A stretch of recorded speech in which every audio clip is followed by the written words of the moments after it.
आणि आता वळूयात पुढल्या बातम्यांकडे। जेवण करून तुम्ही आंदोलन करा, मी सुद्धा अनेक आंदोलनं चोरून आणि लपून खायचो असं झिरवाळ यांनी म्हटलेलं आहे। पुण्याच्या मांजरीमधील आंदोलक विद्यार्थ्यांना नरहरी झिरवाळ यांनी हा सल्ला दिला।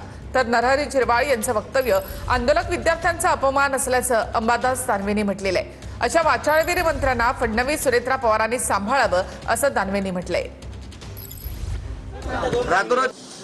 आंदोलन चालू ठेवा, फक्त जेवण करून आंदोलन करा ना। गांधी तत्वाप्रमाणे आपण करतो। अनेक ठिकाणी आंदोलन केली जातात। मी अनेक आंदोलन मी सुद्धा स्वतः केले। मी टोलच्या संदर्भात आंदोलन, अमक्याचे आंदोलन चोरून लपून काही खायचो, दाखवायचो फक्त अमर मोठी बातमी। तर तुम्ही ज्या आता प्रकृत्या जर बघितल्या तर एवढी वाईट अवस्था आपल्या शरीराची करू नये अशी माझी आग्रह। तर नरहरी झिरवाळ मला असं वाटतं काय बोलावं या मंत्र्यांविषयी।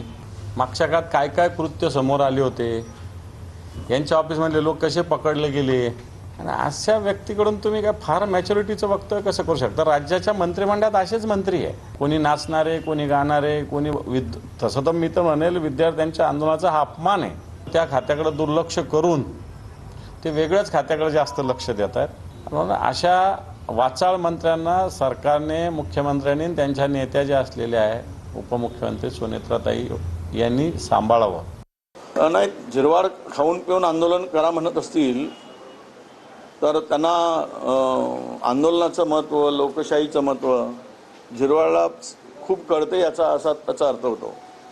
कारण झिरवाळजी खाऊन पिऊनच सगळं काम करतात। ते खाऊन पिऊन केल्यामुळे त्यांनाही विद्यार्थ्यांना तोच संदेश द्यायचा असेल की तुम्ही उपोषण स्तरी खाऊन पिऊन करा, आम्ही बंद रूममध्ये खाऊन पिऊन करतो, असं त्याचं म्हणणं असेल।